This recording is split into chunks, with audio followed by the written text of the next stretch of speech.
All right, we're here. We're excited. This is Lowcountry Money Talk. Phil Bloyd is here with Revolutionary Financial Group, our expert in-house. We're going to talk about a lot of things going on. How are you? There's a lot of things going on. I'm doing great. How are you? I'm doing all right. Good. You know what? There's a lot of changes to talk about today. We actually usually start the show by really talking about some of the current events that are happening.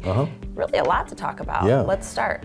Okay. Let's talk about Social Security. What do you think? I think we can talk about that. You know, big topic for folks. Yeah, we've got a lot of our listeners affected. So the new rate for Social Security are an inflation increase of 8.7 for next year. And that sounds like a really positive thing. Let's talk about the good and the bad. Yeah. Okay, there's a reason that it went up 8.7%, right? Yes. It's CPI. What's CPI? The Consumer's Price Index. Yes. Okay. Inflation.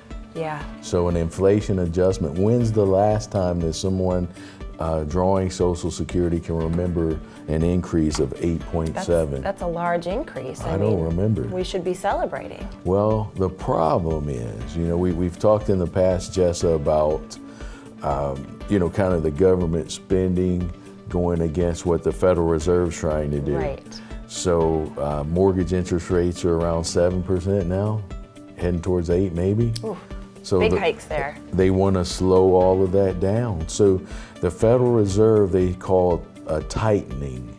So basically they want to slow the economy down because there's so much money out there, so many dollars, and the more dollars are out there, the less the value, and there's nothing to buy with these dollars. Yes, okay. So maybe on an individual personal level, you can celebrate the increase in Social Security. However, big picture, it's maybe not going the to add greatest. to inflation because there's going to be more dollars in the system, just like the government spending. So it's probably going to take even longer to get control of inflation because there'll even be more dollars, but it's good for the retirees because now maybe they can take less out of their retirement plans. Okay, so that's a good thing for them. Okay, big picture. Yeah, it's tough to navigate, but let's talk about standard deduction changes because that has had a pretty significant increase as well. That helps everyone, but again, there'll be more dollars in the system. So the IRS, you can go to irs.gov, or we'll put up in the screen the numbers between last year and this year. So if you're married and you file a joint return, the standard deduction is going up to $27,700. Meaning that you're not going to pay any taxes on that 27. So it's gone up $1,800. Okay, so $1,800 increase. Sounds good. Yeah, but there'll be more dollars in the system. More dollars in the What are we system. going to buy? There's, I went to try to buy some eggs this week.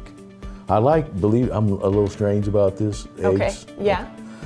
I had to go to 3 or 4 different places, which is ridiculous. It's like the people who drive around looking for the best gas prices. You're driving around looking for eggs. You're spending your gas looking for eggs. Okay. So the egg prices are ridiculously crazy. Yeah, they You really can are. almost buy a hamburger for what you're buying. It's a good time to be vegan. Jeez.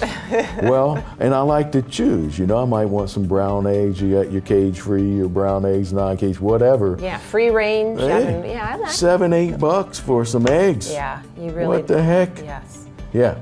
So that's bad. That's bad. The egg prices are bad. Check. Okay. Check. Let's talk a little bit more about the bracket change. Okay. What does this mean for us? And you're relating it a little bit before we got started to Roth conversion. So explain that to our viewers. Okay. So not only is the standard deduction going up, but the brackets are moving up as well. So as far more to our advantage.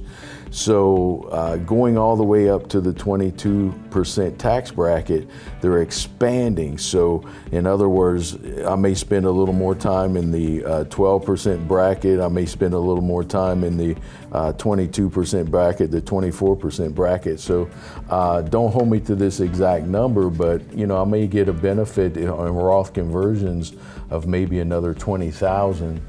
And compared to what if I did $20,000 last year, maybe I could do $30,000 or $40,000 this year and the taxes may be pretty similar. Wow. So we need to use these brackets as a tool when we're looking at, hey, we want to go ahead and pay down some taxes on these pre-tax items, Right. especially as the market's down, so we can get some double discounts, you know? So smart how you're on top of all this and Yeah. making these adjustments along the way for folks. All right, brackets, standard deduction, Social Security, Yes. and eggs have all changed. We've got Eggs. more for you coming up after the break on Lowcountry Money Talk.